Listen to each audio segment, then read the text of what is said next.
Assalamu alaikum to everyone and a very warm welcome to all of you. This is Saif Ahmed, your physics teacher, and I welcome you all to my YouTube channel PhiCraft. So in this lecture, students, we are going to solve momentum worksheet of paper 4. So let's start from the first question. So in question number 1, you are given with the data that start from the car B of mass 800 kilogram. So students आसान कर लेते हैं हम इसको object या car 1 कह देते हैं, इसको हम कह देते हैं कार 2, क्योंकि हमने इसी प्रिंसिपल के ऊपर चीज़ों को एनालाइज करना सीखा है। सो अगर ये M2 है तो दैट्स मीन मुझे इससे क्या डाटा मिलेगा, M2, U2 and V2। All clear? Okay, now अगर ये कार 1 है तो मुझे क्या मिलेगा students, M1, U1 and V1। ये 6 फैक्टर्स मुझे मिलेंगे तो मैं आसानी से मिसिंग फैक्टर को फाइंड आउट कर सकूंगा। Clear? Good. So car B of mass 800 kg, that's mean I have to write 800 kilogram. What is U2 is moving with velocity that is 2 metre per second. ये आपकी अपनी मर्जी है, car 1 उसको भी कह सकते थे, कार 2 इसको कह लेते, आपकी अपनी मर्जी है, ठीक है। Okay, with collides with the car of mass, car A का जो मास है स्टूडेंट्स वो कितना है, 1000 kg, which is stationary, तो इनिशियल वेलोसिटी क्या हो गई, 0 हो गई। After the collision both cars travel in the same direction as the initial direction of car B। इसका मतलब है दोनों कार आगे ट्रैवल करती रहती हैं लेकिन स्टिक नहीं होती। यहाँ पे वर्ड स्टिक का वर्ड यूज नहीं हुआ। So after the collision the car A moves with 1.3 meter per second, so you just have to find out the speed of car B. That's mean you have to find out the V2. Okay, so according to the law of conservation of momentum, you can use the equation m1 u1 plus m2 u2 is equal to m1 v1 plus m2 v2। लें जी, equation बन गई, values put कर देते हैं। सो m1 की value क्या है students, 1000। What about u1? So u1 0 है, सो ये पूरा फैक्टर कितना हो गया हमारे पास, 0 हो जाएगा। M2 से स्टार्ट करते हैं। What is M2? 800।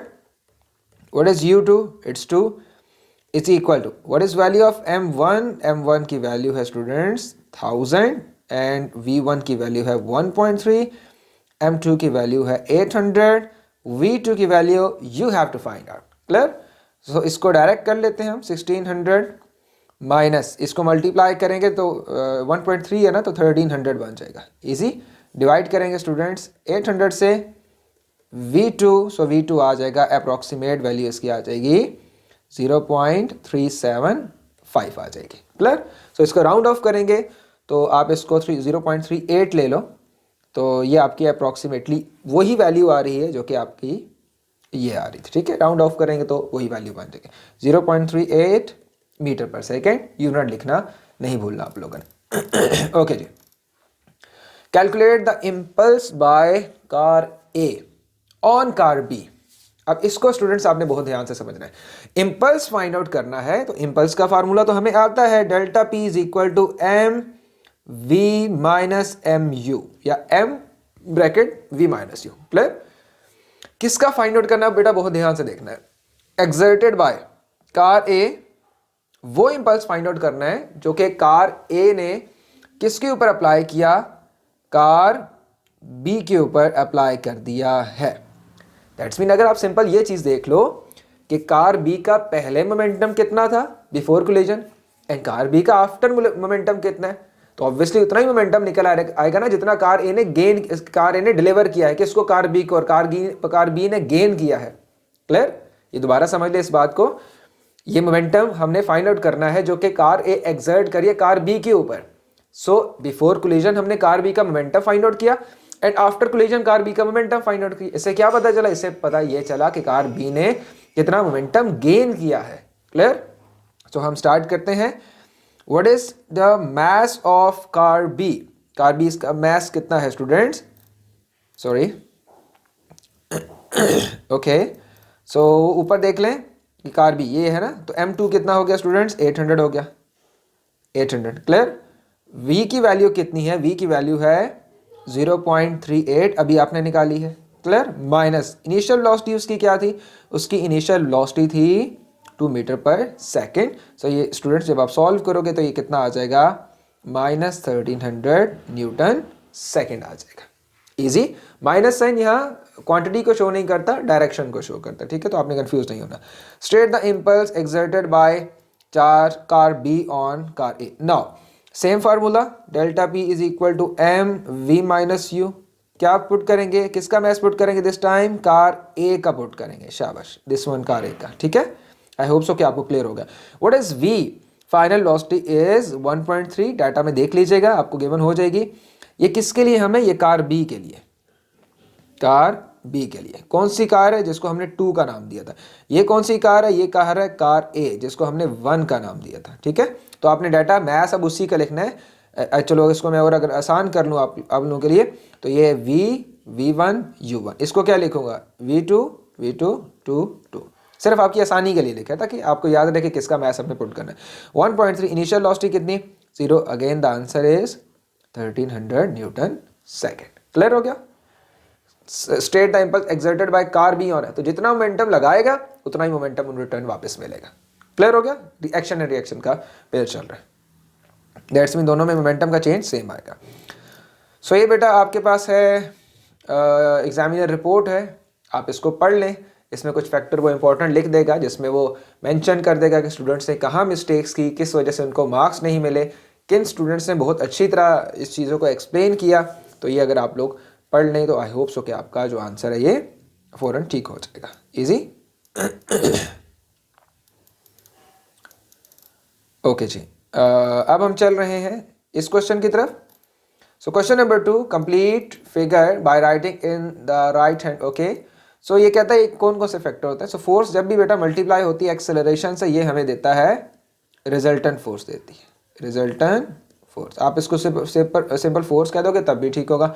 Force multiply time, ये स्टूडेंट्स होता है इम्पल्स होता है। ओके हो गया। आगे चलते हैं। नेक्स्ट क्वेश्चन आपको दिया हुआ है, shows a man hitting a ball with a golf club, the ball has mass। Okay, अब यहाँ पे दो चीज़ें हैं स्टूडेंट्स, एक हमारे पास चीज़ है ये गोल्फ क्लब है, ठीक है, और एक है बॉल है, दो चीज़ें, ठीक है। तो गोल्फ क्लब अकेला अलग हो गया, ये क्या हो गया, ये अलग हो गया, ठीक है। So a ball has mass, that's mean मैं मैस लिख देता हूँ स्टूडेंट्स, कितना लिख दूँ, 0.046, बॉल के नीचे लिख लिया, आसानी हो जाएगी आपके लिए। The golf club is in contact with the ball. So time की वैल्यू क्या है, टाइम की वैल्यू हमें इन कॉन्टैक्ट या इम्पैक्ट टाइम दिया है 5 × 10⁻⁻⁴ second, and the ball leaves the golf club with the speed of, okay, और ball की जो स्पीड है आफ्टर कोलिजन वो कितनी होगी स्टूडेंट्स, कितनी होगी, 65 मीटर पर सेकेंड होगी। क्लियर। क्योंकि पहले तो क्या है, पहले तो वो जीरो है ना, रेस्ट पे है। क्लियर हो गया। सो calculate the momentum it leaves the goal club, so P is equal to, what you have to do, P is equal to mv students। ये आप जब वैल्यूज पुट करोगे 0.046 मल्टीप्लाई व्हाट, 65 से मल्टीप्लाई करेंगे स्टूडेंट्स, तो आपका आंसर आ जाएगा, I hope so 3 newton second answer आ जाएगा। So now what you have to find out the average force. Average force is, listen please, average force is delta P divided by T। So what is delta P, mv minus u। what is T, T को नीचे divide कर दिया। So what is mass, mass is 0.46। okay, what is the final speed after collision is 65 and before collision object rest पे था, तो मैं क्या कर दूंगा, 0 कर दूंगा। तो आप यहाँ पे लिख भी सकते हो कि before collision velocity, initial velocity कितनी हो गई, 0 हो गई। And what's the time, time is 5 × 10⁻⁻⁴ given था हमें, इसमें हमने वैल्यू स्टूडेंट्स पुट की, तो हमारे पास आंसर आ जाएगा 5980 न्यूटन, हमारा आंसर आ जाएगा, जो कि ऑलमोस्ट 6000 के बराबर होगा। While the golf club is in contact with the ball becomes compressed and changes the shape। okay, reality की बात कर रहे हैं, ठीक है। वैसे आइडियल केस में तो, सॉरी, आइडियल केस की बात कर रहे हैं। वैसे अगर आप इसकी वीडियो एनिमेशन देखो तो आपको बाल जो है कंप्रेस होती हुई नजर नहीं आती, लेकिन अगर बहुत आप स्लोमो में करके देखोगे तो उसका कुछ पार्ट कोई ना कहीं ना कहीं से कंप्रेस जरूर होगा, ठीक है। अगर नहीं भी कंप्रेस हुआ तो जिस जगह पे हिट लगी है वहाँ के जो मॉलिक्यूल्स हैं वो किस वजह से, इलास्टिक सारे चैप्टर में, हमें डिफॉर्मेशन चैप्टर में पढ़ा, जैसे ही उसके ऊपर फोर्स लगेगी वो मॉलिक्यूल्स वहाँ से कंप्रेस होंगे और दोबारा रीगेन कर लेंगे अपनी प्रीवियस पोजीशन को। Clear. Set the type of energy stored in the ball during the contact. Okay, so जब कंप्रेस हो रही है और शेप को चेंज कर रही है और दोबारा अपनी प्रीवियस शेप में वापस आ रही है, इसको हम कहते हैं, इस फिनोमेना को कहते हैं इलास्टिसिटी। इस डिफॉर्मेशन को कहते हैं elastic deformation. Limit of proportionality भी हमने पढ़ा था, और इस एनर्जी को हम कहेंगे इलास्टिक एनर्जी या स्ट्रेन एनर्जी कहते हैं। All clear? आंसर ये अगेन एग्जामिनर रिपोर्ट है बेटा, देख लीजिएगा। देखो, this was often correct potential energy, ठीक है, which was not sufficiently precise, और kinetic energy were also given quite regularly. तो ये दोनों इतनी प्रिसाइज नहीं थे, ठीक है। तो आपको पता चलता है कि डिफरेंट जो कैंडिडेट्स हैं वो आंसर क्या करते हैं, आपने आंसर क्या करना है, कौन सा आंसर बेहतर होगा, ये ज़रूर पढ़ा करिए, बहुत इंपॉर्टेंट चीज़ है, ठीक है। ओके जी, क्वेश्चन, क्योंकि इंसान हमेशा ना गलतियों से सीखते हैं, दूसरों की गलतियों से सीखोगे अपना ठीक हो जाएगा। So underline the pair of the quantities which must be multiplied together to impulse. Okay, what is impulse students? Impulse is basically mv minus mu, लेकिन अगर फोर्स के रिस्पेक्ट से देखें तो F मल्टीप्लाई टी इसका करेक्ट आंसर होगा। सो F multiply T हमारा क्या आंसर हो गया, इसका करेक्ट आंसर हो गया। Figure 3.1 shows a collision between the two objects. Okay, so you have to find out the momentum. So m1 देख लें आप बेटा, m1 दिया हुआ है, ये क्या है, ये u1 है, ये क्या है m2, बट u2 क्या है, इसकी रेस्ट पे है, दोनों कंबाइन हो गए, तो इसको क्या लिखेंगे students, m1 plus m2 v। Okay, so now you have to find out the momentum of block A before collision. तो ये तो बड़ा सिंपल है, बिफोर कोलिजन क्या, p is equal to M V, ये है ब्लॉक ए है ना, तो ये वाला, ये जो सारा मैंने आपको डाटा फौरन से हाईलाइट किया, आपने इसको मल्टीप्लाई करना है। ओके, सो 2.4 मल्टीप्लाई 3 स्टूडेंट्स, तो आंसर आ जाएगा आपका 7.2 न्यूटन सेकेंड, आपका आंसर आ जाएगा। All clear? दूसरा यूनिट भी यूज कर सकते हैं आप, आपकी मर्जी। Okay, the velocity, the missing velocity कैसे फाइंड आउट करोगे, जल्दी से स्टूडेंट्स फार्मूला बताओ। m1 u1 plus m2 u2 is equal to m1 plus m2 multiply किससे कर देंगे, v से कर लें।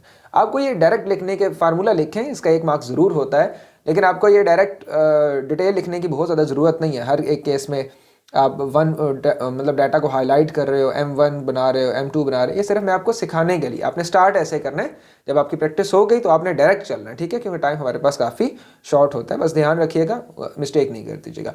ओके, ये फार्मूला हमने लगा लिया। Now you are given with the values, वो देखिए m1 लिखा है, u1 लिखा है, m2 लिखा है, u2 0 है, तो u2 का फैक्टर मैं क्या कर देता हूँ, यहाँ से ख़त्म करके क्या बना देता हूँ, 0 बना देता हूँ। ओके, सो व्हाट इज़, अब मेरे पास सिर्फ ये रह गया, ये लें दोबारा लिख देता हूँ सिर्फ आपकी आसानी के लिए। सो बेटा ये रह गया इजी, क्या फाइंड आउट करना है, v। What is value of m1, direct कर रहा हूँ मैं अब 2.4, और u1 की वेलोसिटी कितनी 3 इज इक्वल टू 2.4 प्लस 1.2, इसको v से मल्टीप्लाई करो।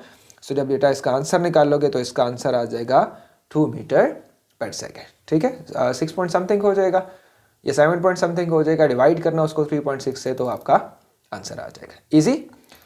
The impulse experience by block B during collision, दोबारा देखें, इम्पल्स एक्सपीरियंस बाय, बेटा बहुत ध्यान से आप लोगों ने ये चीज़ देखनी है। इम्पल्स एक्सपीरियंस बाय, इसको कितना इम्पल्स मिला, कितना इसने फील किया, कितना इस पर एग्जर्ट किया गया, तो इम्पल्स निकालना मुश्किल बात नहीं है, लेकिन इसको कुछ समझो, क्वेश्चन को समझिए इसको, कि आपने इम्पल्स मतलब change in momentum find out करना है, और चेंज इन मोमेंटम कैसे फाइंड आउट करोगे, final after collision minus before collision find out कर लो, इजी। सो अब इसमें फार्मूला लगाएंगे हम इम्पल्स का। इम्पल्स कहता है बेटा delta P is equal to M V minus U, that's mean before collision, and after collision को आपने क्या कर लेना है, सब्ट्रैक्ट कर लेना। सो अगर आप बेटा वैल्यूज पुट करो, सो क्या हो जाएगी, 1.2 मास की हो जाएगी, और आफ्टर कोलिजन वेलोसिटी कितनी है ये फाइंड आउट किया स्टूडेंट्स, ये वाली 2 माइनस इनिशियल वैल्यू क्या थी 0, इसको मल्टीप्लाई करो स्टूडेंट्स, क्या आंसर आ जाएगा 2.4 Newton second. Suggest why the total kinetic energy of the block A and B after collision is less than the kinetic energy of, ठीक है जी। अगर बेटा आप लोगों ने ये लेक्चर कौन सा लेक्चर था, लेक्चर 4 था आई गेस, ठीक है, जिसमें मैंने इन इलास्टिक कोलिजन का आपको बताया था और इलास्टिक कोलिजन का बताया था। मैंने कहा था ये जो प्रोसेस है कौन सा वाला, ये वाला, जिसमें दोनों जो बॉल्स हैं ये दोनों सॉरी मैसेज हैं ये कंबाइन हो जाते हैं, क्या हो जाते हैं, कंबाइन हो जाते हैं। तो मैंने आपको बताया था ये आपका इन इलास्टिक कोलिजन का केस है, किसका केस है, इन इलास्टिक कोलिजन का। और अगर आपने ध्यान से मेरी बात सुनी हो तो मैंने वहां पे आपको डिटेल से समझाया था कि इनइलास्टिक कोलिजन वो होती है जिसमें मोमेंटम तो कंजर्व रहता है, एनर्जी तो कंजर्व रहती है, लेकिन काइनेटिक एनर्जी कभी कंजर्व नहीं रहती। तो वो इनडायरेक्टली आपसे यही पूछ रहा है, यही डिमांड कर रहा है that you have to tell why the total kinetic energy of block A and B. तो इट्स मीन दोनों की काइनेटिक एनर्जी को ऐड करो और आफ्टर कोलिजन दोनों की काइनेटिक एनर्जी को क्या करें, block A before collision, before collision block ए की काइनेटिक एनर्जी, उन दोनों की काइनेटिक एनर्जी को कंबाइन कर लो। ऑब्वियसली दोनों ब्लॉक स्टिक हो गए हैं, एक दूसरे से जुड़ चुके हैं, तो इस जो ए की काइनेटिक एनर्जी है ये फिर भी ज्यादा है। तो कहता है ऐसा क्यों है? क्योंकि जब भी बेटा कोलिजन होती है, हेड ऑन कोलिजन होती है, इनइलास्टिक कोलिजन होती है, और इसमें होता क्या है कि जब भी ऑब्जेक्ट एक दूसरे से स्ट्राइक करते हैं, तो फॉर एग्जांपल अगर एक ऑब्जेक्ट लेके आ रहा है, लिसन प्लीज ध्यान से देखिएगा, इसके पास काइनेटिक एनर्जी है 20, इजी, इसने किसी और बॉल को कोलाइड किया, ठीक है, और दोनों ये अब आगे चलना शुरू हो गए। अब लेकिन इसके पास जो काइनेटिक एनर्जी है, इमेजिन कर लो आफ्टर कोलिजन वो कितनी है, 18 है, तो 20 ग्रेटर होगी 18 से। रीजन क्या है? अब रीजन जरा ध्यान से, जब भी दो चीजें स्ट्राइक करती हैं स्टूडेंट्स, याद रखिएगा, फौरन, ये देखो मैं दो हाथों को रब कर रहा हूं, मैं ऐसे करके ये दो हाथों को क्या कर रहा हूं, प्रेस कर दिया मैंने, मुझे क्या फील हुई, साउंड आई आपको, गुड। इसके अलावा और क्या फील हो, मुझे दो अपने हैंड्स के दरमियान थोड़ी सी हीट फील हुई। अगर मैं रब करूंगा तो ज्यादा फील हो जाएगी, एक दफा करूंगा थोड़ी सी फील होगी, करके ट्राई कर लीजिएगा, ठीक है। तो इसका मतलब है कि काइनेटिक एनर्जी बेसिकली ट्रांसफॉर्म हो गई है किसमें, अदर टाइप्स ऑफ एनर्जी में, जिसमें हम कह सकते हैं थर्मल एनर्जी में। ये बात याद रखिएगा, इसको याद कर लें, थर्मल एंड साउंड एनर्जी में क्या हो गई है, ट्रांसफर हो गई है। तो इमेजिन कर लो 1 जूल इसको मिल गया, 1 जूल इसको मिल गया, तो पीछे कितना रह गया, 18 रह गया। ये सिर्फ समझाने के लिए मैंने न्यूमेरिकल वैल्यू से समझाया, इजी। इनइलास्टिक कोलिजन में काइनेटिक एनर्जी कंजर्व नहीं रहती। ओके जी, नेक्स्ट है why momentum is a vector quantity, क्योंकि जो मैंने आपको बताया था P2 में बताया था कि जब भी आपके पास स्केलर वेक्टर से मल्टीप्लाई होगा तो रिजल्ट आपको हमेशा क्या मिलेगा, कौन सी क्वांटिटी मिलेगा, वेक्टर क्वांटिटी मिलेगा। क्लियर? सो आप यहां पे लिख सकते हो why momentum is a vector quantity, it's just because momentum depends on direction. तो डायरेक्शन पे डिपेंड करता है, इसलिए डायरेक्शन देना जरूरी है हमें, ठीक है। ओके उसने the compel zone at the, ठीक है, सब डिटेल्स बता दी बेटा, ये जल्दी जल्दी पढ़ लें क्योंकि लेक्चर लेंथी हो रहा है, तो मैं इसको शॉर्ट करता हूं। You have to find out the change in impulse. Okay, so a video recording में देख ले, टाइम गिवन है और क्या गिवन है स्टूडेंट, स्पीड गिवन है, इजी। तो क्या फाइंड आउट करना है, ये मैथ्स भी गिवन है, ठीक हो गया ना। और आफ्टर कोलिजन वो किस पे आ जाता है, वो रेस्ट पे आ जाएगा। जब आफ्टर कोलिजन होगा, कोलिजन के बाद फाइनल वेलोसिटी क्या हो जाएगी, 0। इनिशियल वेलोसिटी क्या है, एक दफ़ा दोबारा ज़रा पढ़ लें। नेक्स्ट क्वेश्चन को मैं ध्यान से लेंथी करके एक्सप्लेन कर देता हूँ, यहाँ पे फिलहाल इसको शॉर्ट कर लेते हैं। mv माइनस यू, ध्यान से पढ़ लीजिएगा बेटा, हो जाएगा। सो 1200, what is final velocity, it's 0, what's it's initial velocity 0.36 हो जाएगा। सॉरी नहीं, मिस्टेक कर गया, 0.36 नहीं, 0.7.5। ओके, ये लिखा है, वो सामने लिखा हुआ है आपके, ठीक है। सॉरी मिस्टेक हो गई मुझसे, 0.36 नहीं, 7.5 metre per second, easy. Okay, so now इसको मल्टीप्लाई करेंगे बेटा, आपका आंसर आ जाएगा 9000 न्यूटन सेकेंड। माइनस साइन सिर्फ डायरेक्शन को रिप्रेजेंट करेगा। Okay okay, the average force का फार्मूला क्या होता है, ये तो अब आपको रट जाना चाहिए, delta P divided by T. So what is delta P, it's 9000, ठीक है। And what is T, it's 0.36। तो आपका आंसर आ जाएगा 25,000 न्यूटन आ गया स्टूडेंट्स। क्लियर हो गया? इसको नेक्स्ट हमने क्या करना है, a different car has a mass, okay ठीक है जी, a different car has a mass of 1500 gram, it collides with the same wall and all the energy transferred during the collision is absorbed by the crumple zone. The energy absorbed by the crumple zone is 4.3, ठीक है। कौन सी energy absorb हुई है बेटा, kinetic energy, जिससे आके impact हुआ है। Show that the speed of the car before the collision is 24 metre per second. तो आपको एनर्जी गिवन है स्टूडेंट्स, इसके अलावा आपको मैस गिवन है। Now you have to find out the final velocity, that is before the collision. Okay, energy कौन सी absorb हुई है? ऑब्वियसली कोई चीज़ स्पीड से आके हिट करेगी तो काइनेटिक एनर्जी इन्वॉल्व होती है, ड्यू टू मोशन होती है। Okay, so students kinetic energy का फार्मूला 1/2 mv²। फिलहाल मोमेंटम के चैप्टर में तो नहीं है, ये एनर्जी के चैप्टर में इंशाल्लाह हम जरूर पढ़ेंगे। 4.3 × 10⁵ is equal to 1/2. What is the value of mass? It's 1500 and now v²। Okay, सो अगर मैं इसको डायरेक्ट लिख दूं आपके लिए, आई होप सो ये आप मैथमेटिक्स तो आप कर ही लेंगे। 4.3 × 10⁵ डिवाइडेड बाय, किससे डिवाइड कर दूं? 1500 से। अगर आप स्टूडेंट्स ये अंडर रूट लें तो आपका आंसर आ जाएगा 24 metre per second. Suggest that why could happen to the car if the okay if it hits the wall, तो कहता है क्या हो जाएगा? What would happen to the car? Car पे क्या होगा? एक्सीडेंट होगा बेटा, और क्या होना है? डैमेज हो जाएगी, बात खत्म हो जाएगी। इजी, ठीक हो गया? तो नेक्स्ट लेक्चर में इंशाल्लाह हम आगे स्टार्ट करते हैं, इसको फिर जल्दी जल्दी स्टॉप कर लेते हैं।